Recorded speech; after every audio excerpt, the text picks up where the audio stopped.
Hello, Colleen. Hi, David. Hey, and Lisa. Hello, welcome. Hi, how are you? I'm doing well. And what part of the world are you in? I'm in Washington, D.C. Okay, great. And what brought you here this evening? It's actually afternoon for you, but Yeah. Well, it feels more like evening. It's getting dark outside. hmm, Um, I am new to your work. okay, Uh, yeah, I just listened. I was in a conversation with Joel a couple of days ago. okay, Um, and then he mentioned his conversation with you. I went and found the podcast interviews and okay. I've been listening intrigued because you're like many moons down a path that some friends and I have been talking about, and so I'm excited. Okay, And um yeah, I just want to learn more, hear more, okay. and All right, yeah. great. And Colleen, what brings you here today? To find out what I don't know about the Guiding Lights retreat. Okay. Then the trick becomes, what do you know? Quite a bit, but there's Okay. always something more, right? Okay. Well, I did ask, we did a little bit of polling of a few people, and we did get a few questions that people had, so I can share those. But yeah, so I've got some slides, but I'm just thinking, and this is Tracy. So Tracy's our lovely host for these sessions. So we've been having a lovely ch chat about children and all kinds of other good things. So yeah, wonderful. Um, So, Colleen, if you had to venture a guess, where would we find what you don't know? Hmm. Well, one of the ironic things until I heard somebody reflect back to me about the retreat, because I've been sharing it with other individuals, Yeah. is when they said the guiding light and then threw in the retreat, I thought, there's a soap opera. There was a soap opera called The Guiding Light. There And I was. looked it up, and sure enough, it was. That was Um, my secret past life, Colleen. Uh, oh, okay. yeah. You're a closet watcher. Yeah, no, not really. Okay. Oh, and Lisa's here twice. We get to have two Lisas. And we have a new one. Yeah. Yeah, there we go. I'm not sure we could handle two Lisas, but yes. So guiding lights. Um, so it was looking at um deepening with respect to the five maturities and deepening in each of those particular different areas and aspects. I'm still learning the somewhat of the integration between your I-beam model Hmm. and the five maturities, Okay. um, and seeing how they well, integrate is the word, I guess, Okay. with each other, and to develop more through understanding that and through those Okay. lines, and just also the other thing that's always a particular interest for me too is the different research Hmm. that you bring into the equation, because I find it infinitely fascinating, and also adds to my growth and development, but also to some of the Taoist teachings that you also Hmm. bring into it as Yep. well. Yeah. Okay. All right.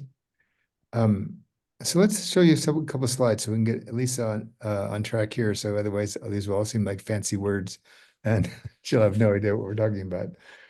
But yeah, those are all key pieces here. Um, Here we go. So one way to explain the title, no, this is not a soap opera. No, I was not a soap opera star. Nor I don't think I've even seen a soap opera episode. Although one of my good friends was in one years ago. But But I wanted to just share the story of this. Tracy's heard this, but the story of this photograph. It's not my photograph because I didn't have my camera with me when I had this experience. But um, so for me, when people hear, one of the things that comes to mind when people hear this idea of guiding lights, to think of some iconic lighthouse in the middle of some rocky cliff out in the middle of nowhere, guiding ships in so they don't crash. And that's not what this is at all. It's not like a thing or an ideology, or it's really more like what's in this photo. So years ago, when I was doing my PhD, we were in a retreat center out in the middle of nowhere in Pennsylvania. Um, we had been indoors most of the day, talking and meeting and doing things. And as oftentimes when you get PhD students together, we end up talking late into the night. And there may or may not have been wine involved. Um, and I came out at the end at some like midnight or something, 1 in the morning, and realized it had been quite warm when I got in that day. It's quite cold and quite dark because there was no moon, bit of fog, no lights anywhere to be found. And I realized that my cabin was like about I don't know, a quarter mile, half mile back up this dirt road from where we were. So I thought, well, I could walk slowly and be safe and actually see what I'm doing, but I'd probably get pretty cold. Or I'd run and be a little bit more risky, but I'd get there sooner. So I decided to run. And as I'm running up this trail, it literally was pitch dark. All of a sudden, the bushes on both sides of me start to light up. And growing up on the west coast of the States, I didn't really know what this was 'cause we didn't have these such things. But I later found out these were lightning bugs, and there's tens of thousands of them. And the beauty of this, I turned behind me and I realized it was dark again. I turned to my side, it was light. And I realized that the vibration from my feet running was activating them to light up. And so I basically had my own private landing lights all the way back to my cabin.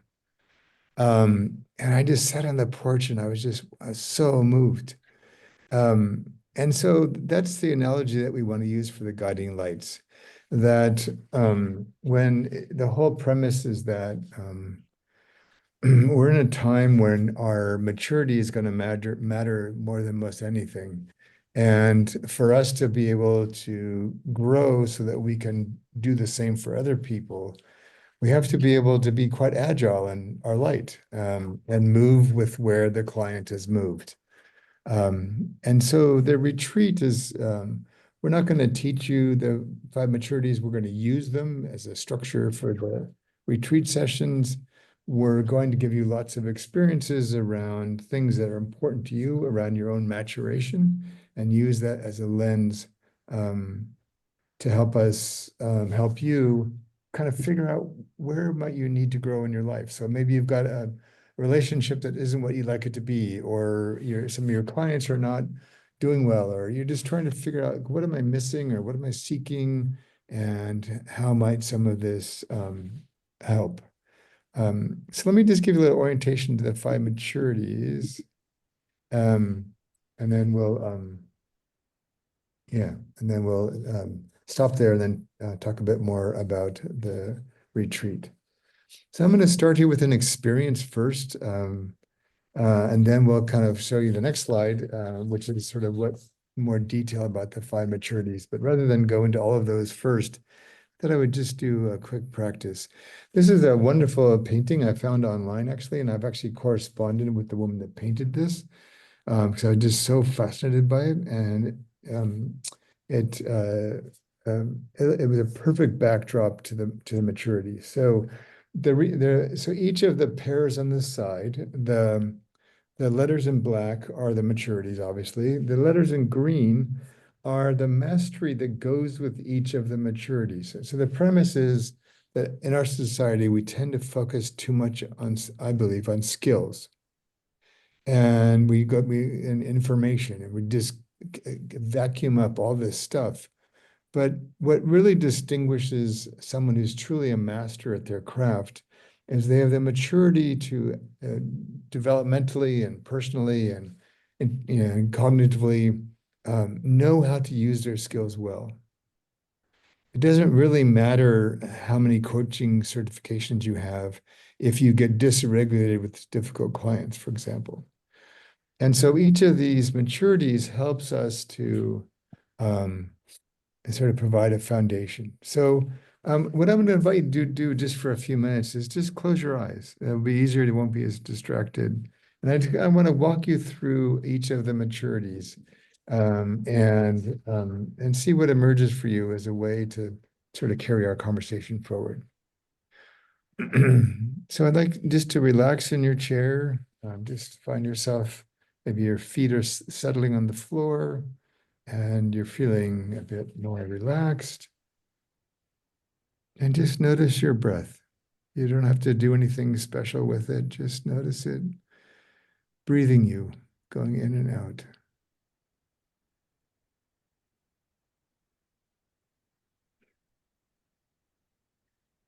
And I would like you now to draw into your mind's eye something or someone in your life at the moment or in your work that's got you thinking.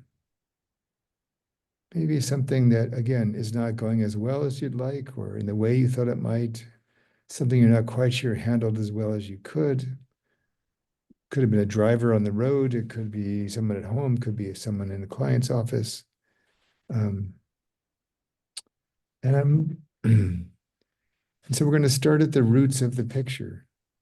So as you visualize this encounter, whatever that was, what couldn't you draw on in yourself that might have been helpful? What couldn't you access in that moment? It could be a feeling, it could be uh, a strength, a resource, a mindset. What do you wish you could have drawn on to perhaps start from a different place?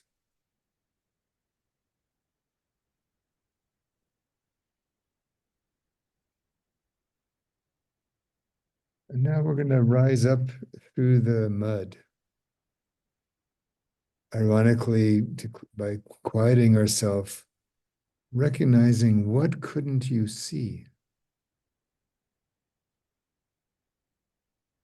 Maybe it was a blind spot.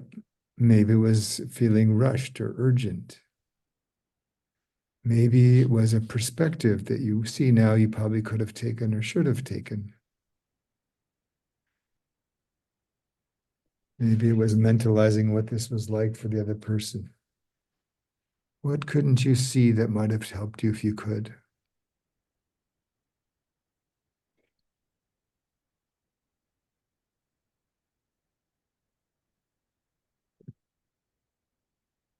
And now, like the woman in the photo, we're going to imagine ourselves unfurling, breaking through the soil up into the water and the sky. So, what skill would you like to have had available or used? What do you wish you had been able to do that maybe you didn't do or didn't do very well?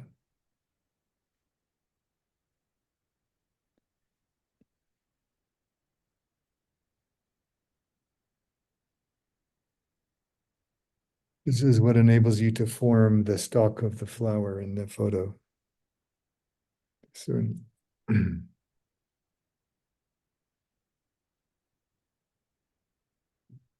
then we're breaking through the water. So the thing about water is that it gives you clarity about your environment. And so for this, maybe it was something you did, but you could have done it better or differently because you could feel or sense your environment. Might have been the other person, might have been the context or the setting. This is your social maturity. What wisdom do you wish you had had then that you can see now in a way you perhaps could not see then? If you'd had that wisdom, what might you have been or done differently?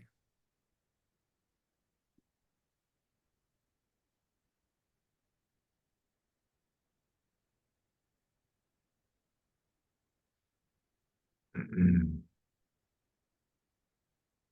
then lastly, we're going to imagine that we're now the flower breaking free up into the sky and unfurling. This is a contextual maturity. This has a lot to do with understanding and achieving. So that we gain credibility when we understand what we've done, when we understand the changes we're making, when we understand the situation much more deeply and fully than we did before, and kind of articulate that. Because if we can articulate it, then we're more likely to remember it. But also because it works. When you used your newfound wisdom or perspective or inner strength, you actually had a better outcome. You would have a better outcome in the scenario that you're thinking of. And you'd be wise enough to know why it worked better this time.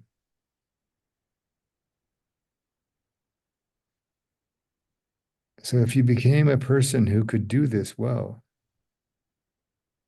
what would that be like for you as you think about the situation you're reflecting on?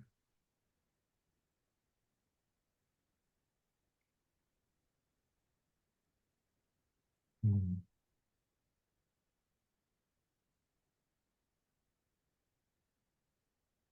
So when you're ready, I'd like you just to open your eyes and come back to the room.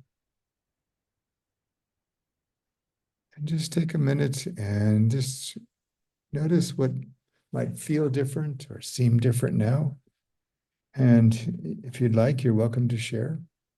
And if not, we'll let it be your experience.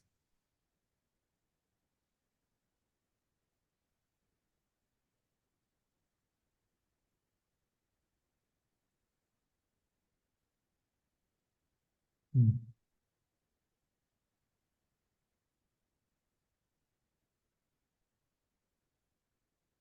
I can share if you'd like. Yeah, that'd be wonderful, Lisa. Yeah. Um, I appreciated the exercise a lot. Uh, and I found it easy to follow. Mm-hmm. Um, even when I kind of got, I don't know, wouldn't call it stuck, but Uh-huh. like in one place a Mm-hmm. little longer, I could still come back or like to where you Mm-hmm. were and Yep. keep going Sure. once I located. I don't- Yeah. um, um, and I think interestingly, the situation that I was working with was very aligned to really what part of like why I'm here even. Okay. Um, and and I think where I ended at the end, you know, what I would articulate to myself in the future is you don't have to put on different hats when you are simply fully yourself. There's so much integrity Mm. in that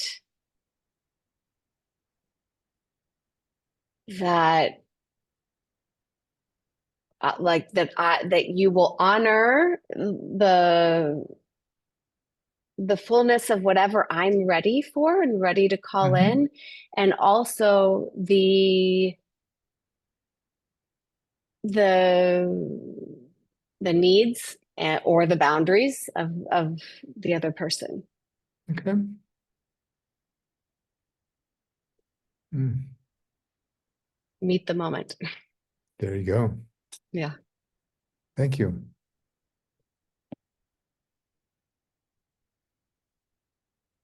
Yeah.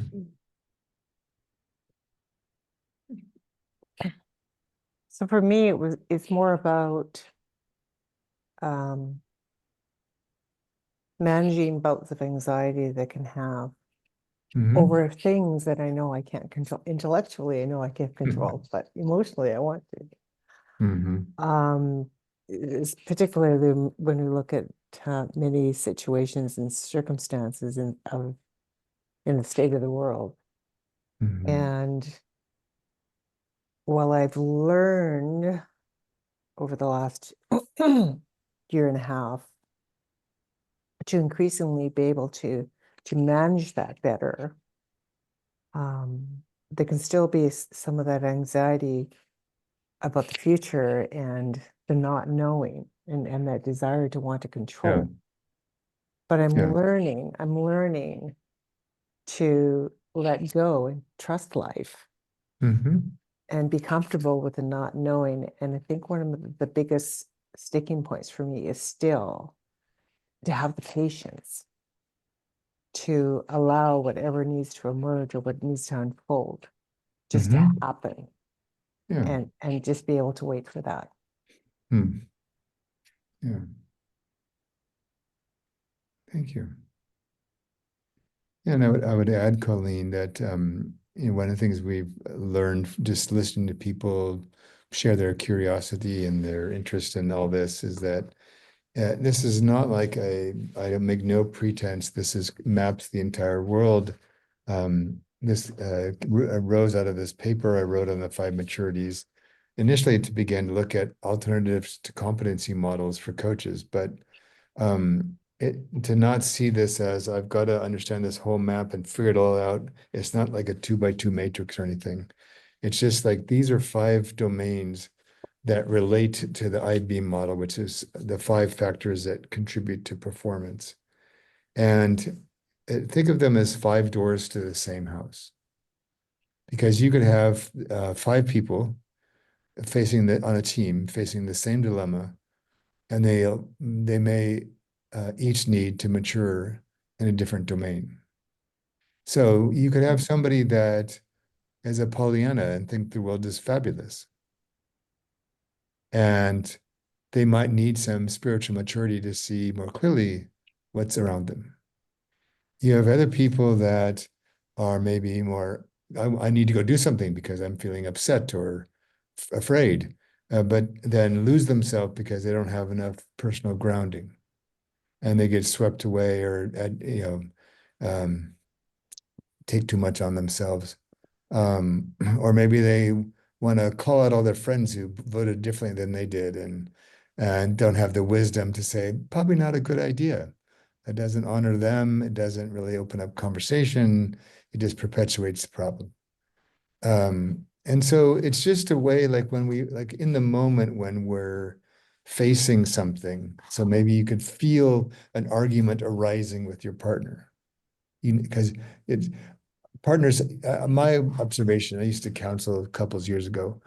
My observation is most couples have one fight with 147 different themes, but it's the same fight every single time. And they know that, and that's for the little game they play. But you could, what if in that moment you could ask yourself, where could I mature in this moment that might contribute to a different outcome? And what is it that I'm not doing or not doing well or doing and I shouldn't be doing? But mostly, how can I find the first 2 are the most important. What is my own head space on this? And what am I not seeing? Or what are we not seeing? Or how are we framing this in a way that's a guaranteed train wreck? And we know that because it is every single time we try this. And no one ever wins. So that's what this is really designed for. And during the retreat, we'll have a chance to go pretty deeply into each one of these around something or some things that are alive and true in your life and allow you to, with some assignments and some meditations and some practices and conversations, kind of really create a sort of a scaffolding for yourself to actually mature over the course of the retreat in areas that are important to you. So, like, what keeps you from being patient, Colleen? And so we'll address things like that. Yeah. So I'm going to stop there for a minute and see if anything is coming up for any of you, and then I can share a bit more about the five maturities, or I can share a bit more about the retreat itself, whatever you would pick.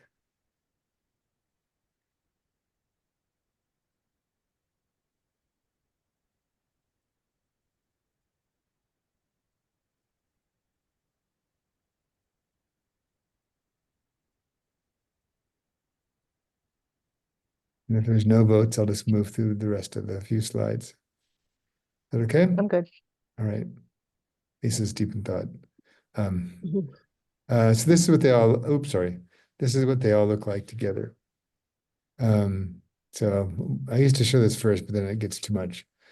They're basically just, like I said, a frame through which you can focus your development in any moment in time. Yeah.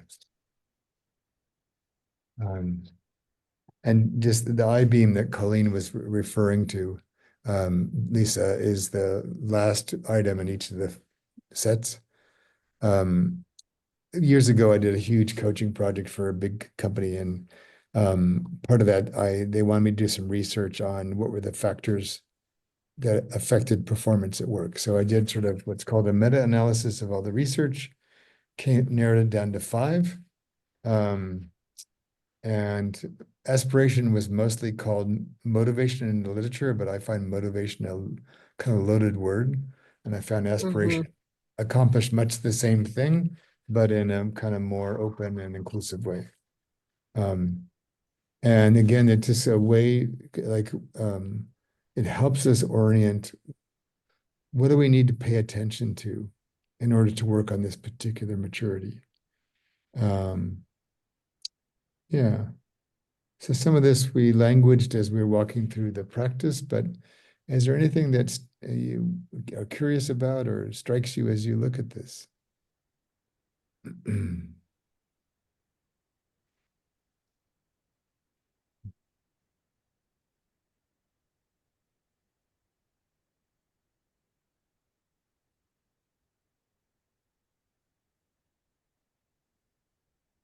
All good? Is there um is there a specific order, like the way your roots, like does it Yes. all, yeah, is there a specific order? Yes and no. So I like order, and I'm a very spatially oriented person. So um, I put it in some ways in terms of order of complexity. They're all complex in their own right, but I just like to start in ourself and who am I and what do I even have available to me?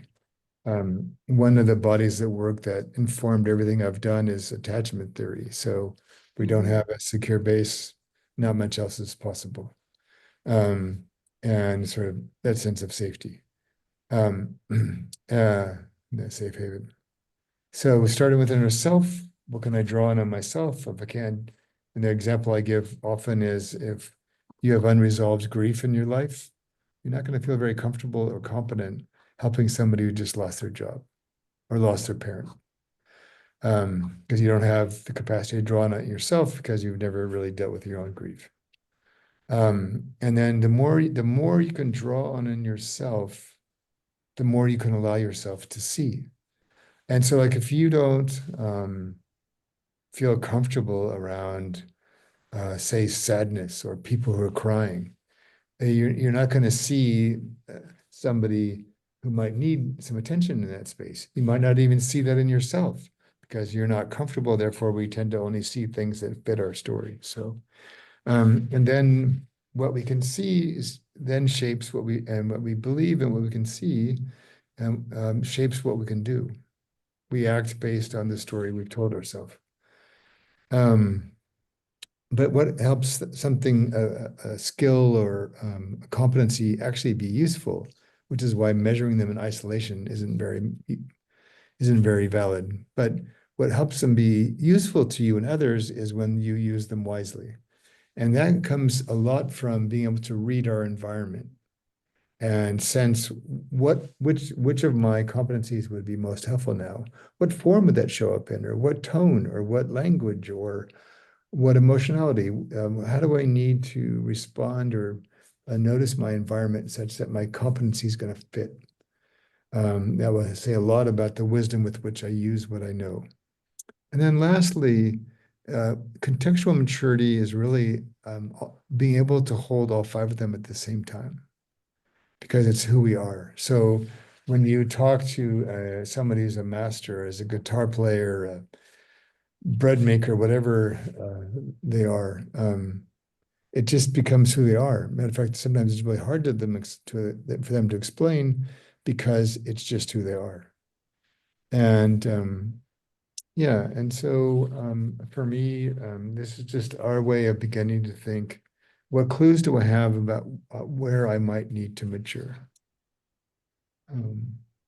Yeah, Mhm. yeah. So for example, so like for me, I'm thinking, for example, like you said, if you're in spaces where people are sad, and does Yeah. that make you uncomfortable? So I couldn't think, it's for me, it's more like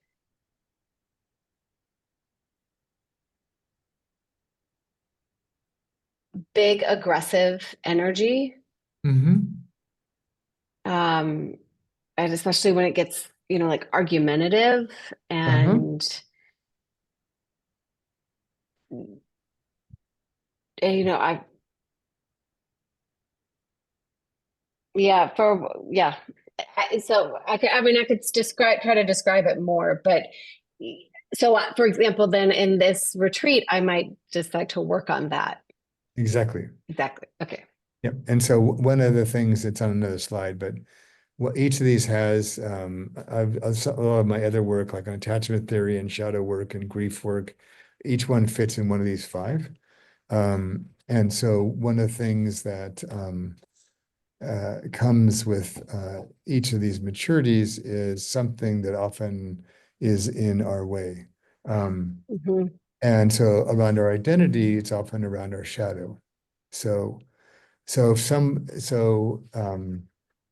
if you're not able to be in that space, it's often because it's an energy that you don't even feel comfortable within yourself. Hmm. And not that you would want to respond in kind, but it just means you can't it doesn't match. And you either have to go way over the top, which doesn't usually end well, or Hmm. shrink, which often Hmm. well. So you can't just stand Right. there because you don't know that in yourself. And they're doing and yeah, and so we're in the retreat. We'll invite you in the very beginning to pick what would be your mission or your purpose for being here. It highly likely will not be the one you end with, because you'll Mm. discover things along the way, but at least it gets you focused. And for each of these, we'll there'll be some deeper dive resources available for people that are often useful around that maturity. But we could have 20, well, we'll have 40 some odd people in the retreat, but each of them is going to be on their own journey. So each one's in, but you'll find people like are working on the same one as you. So we'll have a forum where you can connect with them and say, what are you finding? Is this helping, or what are you discovering in this? As a way for you to do the work. And it's really just then it all wraps up into your contextual maturity. How much better can I get at each of these, and how available can I make it to me so that I can call on it when I need it? And for me, part of this came, I mean, this came out of this big paper, but this is built on the same philosophy as everything else I've developed and taught. But I wouldn't be sitting in this house if I didn't have this. I think it was my first or second date with my partner. We had a silly argument. It wasn't really about anything, because most of them aren't in the end. Um, and um, we both did our usual thing when we're in arguments. We didn't know each other that well, but we did. Apparently, what we later learned was our standard response to that, right? And then I could really tell that that was going to be end in disaster. And I really liked her, so I didn't want that to end in disaster. And so we just, she left the room and I thought, I've got to do something different. Because if I do my thing and she does her thing, it's, it's obvious how this is going to end up. And it wouldn't have been the end of the world, but it also would have wrecked a really nice date. And so I came up with I said, yeah, where do I need to come from a different place. So I did. And I came back and she was expecting to storm back in with her speech and she was waiting for my speech. And I just asked her a question, a very disarming, simple question. And she just sat back and wow. And and that led to this extraordinary conversation. Um, and it doesn't mean that we don't have arguments anymore. It just means we now have more tools when they come and they don't end up being destructive. Um, and so for me, I just feel like we're in a time when we're drowning in information, we're drowning in all kinds of stuff, and we have big things to tackle in our world, and a lot of immature people that are not helping. And so, as we find our way to do whatever we can do, for me, this feels like the most important of all the work I've developed over my life. Yeah.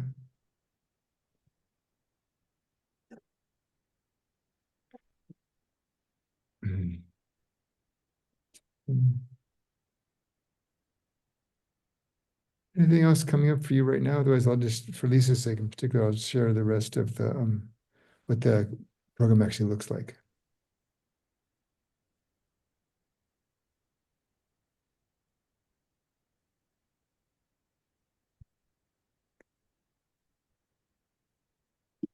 I'm good. Okay. So you just read this as a sort of a prelude to the details. Mm, Mhm.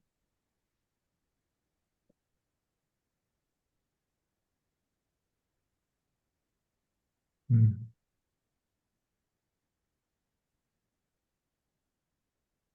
yeah.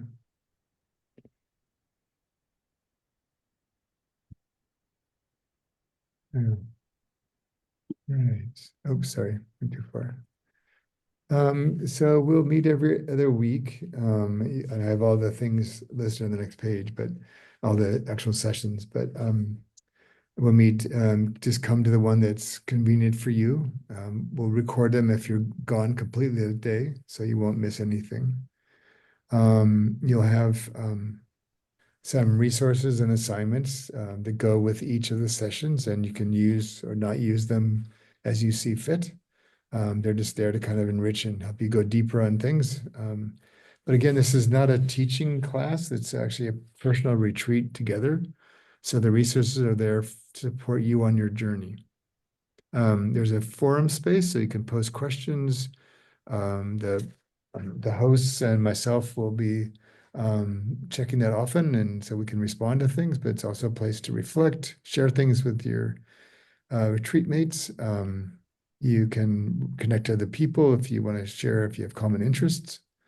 And then we have some peer pods. We'll give you some times to choose from to have a small, very small group that meets once a month for you to kind of digest and integrate kind of what you're experiencing, kind of where you're at. Um, and then we have a handbook, which we always do in our programs, but we've started doing them a little bit differently in that the core slides for every session or every month are in the handbook, as well as spaces for you to take notes. So the notes and the slides are, which there won't be very many, but still the core information and a place to write will all be in one place, which we found is really helpful to people. Something that looks like this, just in more specificity. So we'll have an orientation, and then there's 2 live sessions for each of the 5 maturities, and then a piece at the very end to reflect and see what is different for you now. Yeah, and in the and um, sessions, the first one just provides the invitations, like what are we aiming for? What are we going to look at for that particular session, the set of sessions around that maturity. There'll be a chance to go do some field work on your own, come back and meet again together, and share what you discovered. There'll be some chances to do some meditations on what you discovered, talk about that. And then we'll have some peer pods each month where you'll be able to meet with your small group in a more intimate setting. What does this all mean for you that month? And what are you taking from this? And give you a chance to witness each other. Yeah. So that's what the program looks like. Are there any questions about that? Just share a couple more slides.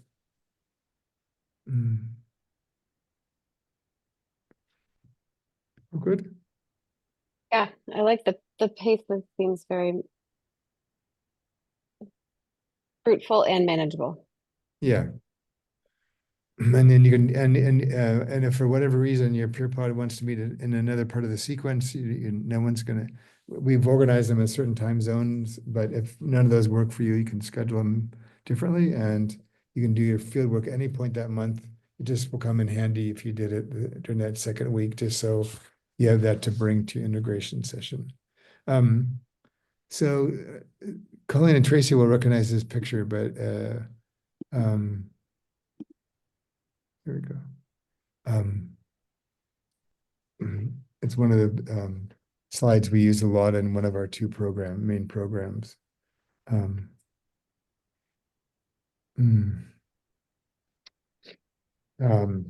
so a couple of things. So if I just look at the picture first, since that's where our eyes go. So again, if you look at, imagine all 6 of these people are in a beginner's ski class. They've never skied before. The guys who are in the right by himself trying to look cool, got all the good gear. I've got this, he's probably scared to death and has never, And the 3 ladies, or I think they're all women, I'm not sure, maybe not, but they're having a good time talking to each other. One of them started being funny, and the other one laughed so hard she fell over. That's my story I make up. They're having a great time, and you'll notice they're not skiing. And whereas the kids, they're not very tall. They've got helmets and stuff on. If they fall over, they just get up and go again. So the adults are there to learn how to ski, but they're really secretly learning there to learn how not to fall down and hurt themselves and look dumb. Whereas the kids are there to ski, and they're going to learn about skiing while they're skiing. And even though the adults have more strength, more coordination, more everything, guess which group learns how to ski faster? It's not the adults for the most part. And so it relates here because when I used to travel a lot around the world and teach narrative coaching and do demonstrations, even now, people say, well, that's not coaching. And I said, yes, and your point is what? And so what I found is, particularly for all the people that came to coaching as a second or third career, maybe later in life, they have so much wealth of experience and so much hard-earned wisdom, often degrees and experiences from other professions. And then they're told, like, forget all that, just come and only operate in this narrow box called coaching. To me, that seems stupid. So I wrote this giant paper talking about what we could do instead. So you could bring all of yourself and all that you know and all that you've done into this session, if what you're doing is called coaching, to meet whatever is needed most right then. Because we want to encourage us all to remember what it's like to be a 5-year-old skier. And so the retreat, a lot of what many people will discover, I used to do these live when I traveled before the pandemic. And what people discovered, it wasn't like they discovered something new. They just let go of a lot of things that were old and weren't needed anymore. So it was really just more of a freeing yourself to go do what you instinctively know you want to do, but you've never had time, permission, safety, support to actually allow yourself to go do that. So when we get to the one on competency, Lisa, We might invite you, and even more so when we get to identity. You might be invited into experimenting. Where would that part of you that you are towards, where's that in you? And what would Oh become, yeah.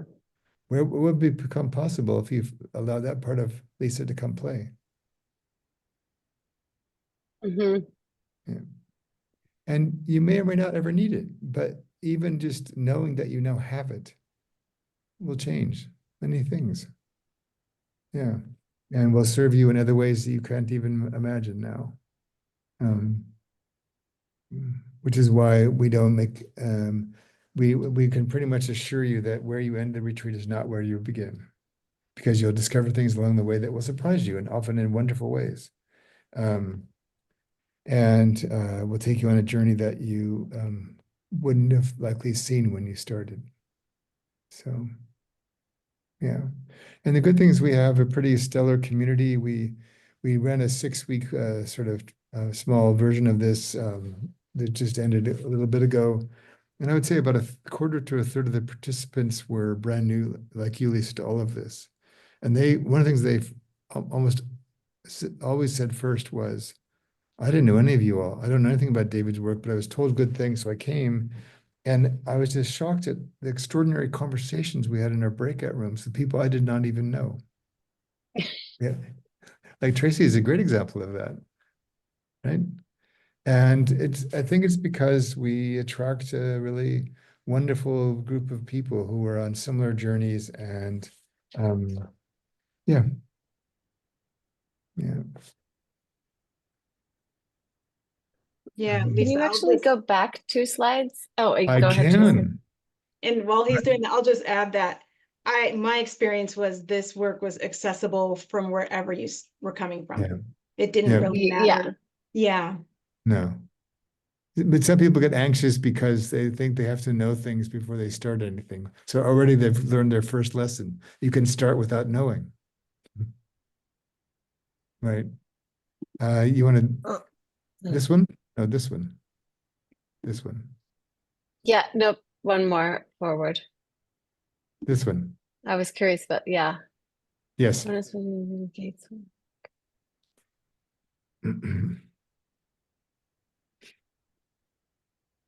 Yeah. Yeah. Okay. It's interesting. I mean, there's a woman I follow who and her. Have you heard of Trudy LeBron? No, I don't think so. What's her first name? Trudy LeBron. She runs the Center for Equity something coaching. Okay. Anyways, a week or so ago, she led really interesting free workshop, and I was looking at her um, certification program, not to take it, but I was just curious what she offered in it. And she writes about trauma informed and cultural responsiveness and Yeah. learning to minimize harm and recognize signs. And what I'm seeing in the way you're coming at this is, like there's competent, like those are she's addressing it Yeah. as a competency, and you're coming at it as from a different framework, from as Yes. a maturity and being Yeah. responsive to the moment. And Yeah. it's interesting because I was a teacher for almost 20 years.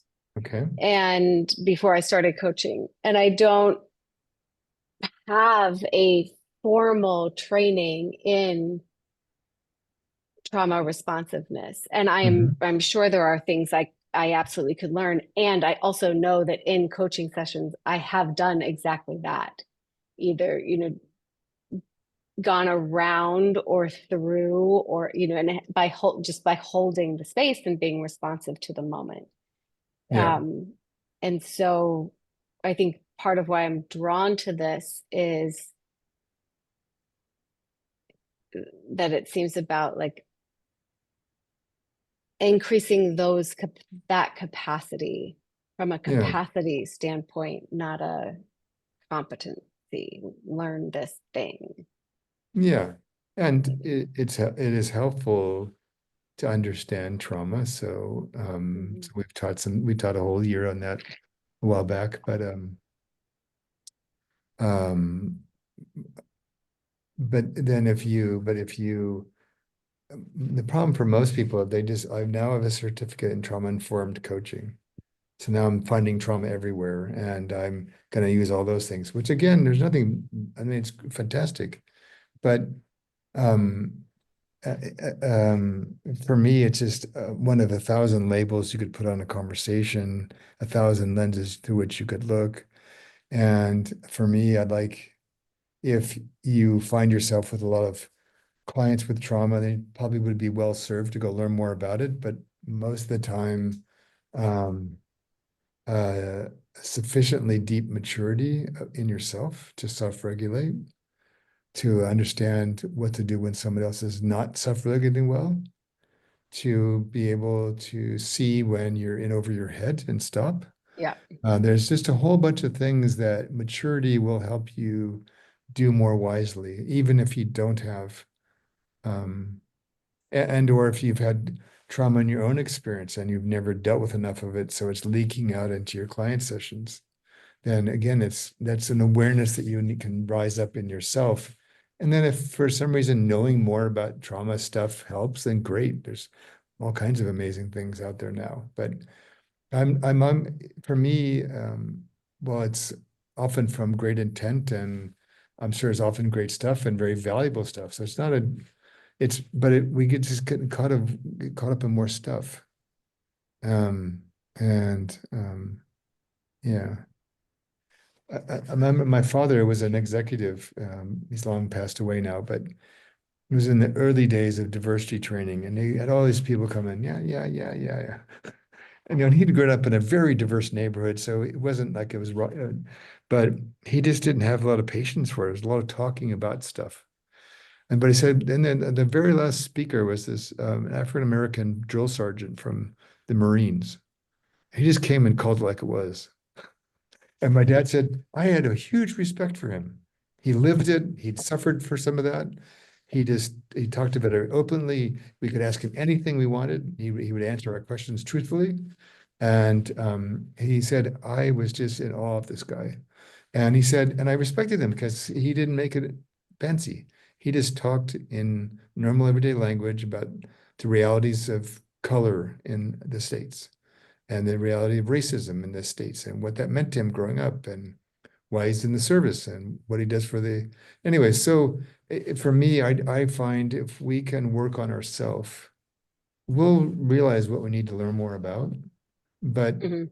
if we don't have the grounding in that, in ourself, it doesn't matter how much we know in some ways, because we won't use it very well.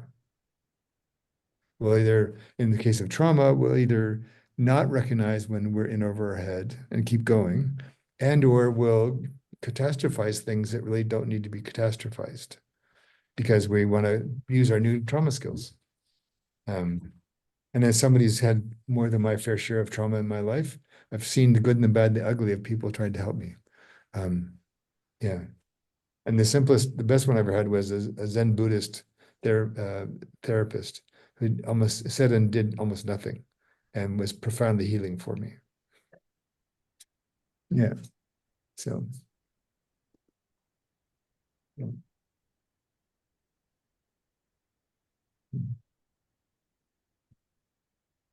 Hmm.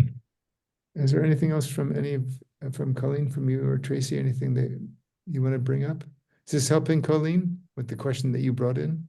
You asked me the $5 million question that I've probably been asked before, it just didn't sink in, of what stops you from being patient?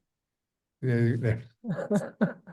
Now I've got something to go ponder on for the next few weeks. Excellent. Hmm. Hmm. Where are you all located?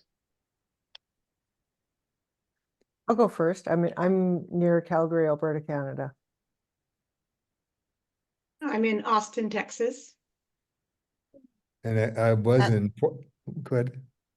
I have a lot of family in Austin. Oh.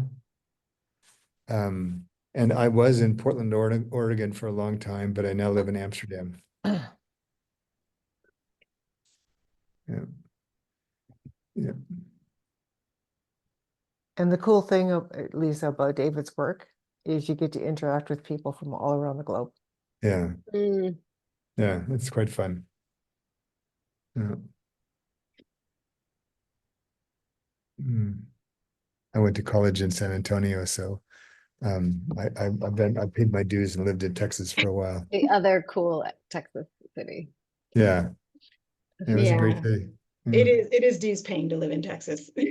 Yeah. Where in Austin are you, Tracy?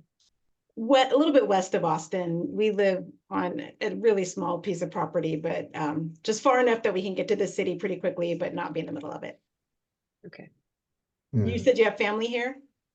Yeah, I have family there. We lived in Austin for a year during COVID. Oh, what Mm. part? South Austin, Yeah, not near too. Southwest Parkway. Oh, very close to where we are.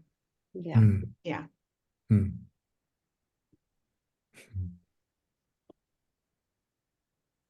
My favorite Austin story was driving from San Antonio to Austin I was on a sports team in school, and I was in the passenger seat up front, and it was a long drive, so we were all nodding off except for the driver, and I woke up and I looked at my side window, like over here. I looked at my side window and I saw the freeway in front of me. I said, "There's something wrong with this picture." And I realized as Dallas is famous for its ice storms. And somewhere between Austin and Dallas, we had this massive ice storm that froze the freeway. We basically were on a skating rink, and our car just like slid, slid, slid, slid. We ended up with this giant, it was a giant like jigsaw puzzle box of pieces of cars and trucks, and it was wild. Yeah, I mean, that's a real season here in Central Yeah. Texas. We have summer, cooler summer, hotter summer, and freezes. Those are our four seasons. Yes. Yeah. We were Mm. there during the one that shut down, where like there was no Oh, water and no yeah. heat, and we were Oh like yeah. shoveling snow to put in the toilet to flush it. It was Oh, the crazy. Valentine's Day freeze. Yeah, Mm. yeah. Mm. All right. Well, Lisa, I hope you'll come and join us. That would be great to have you with us. And Thanks. if there's anything else, just reach out. I'll just put up the slide just for a second. But You said there'll be about 40 in the group? yeah, so we're going to keep this one small, and so there'll be 40 plus a few hosts. Yeah, so that way you can get to know Okay. people. But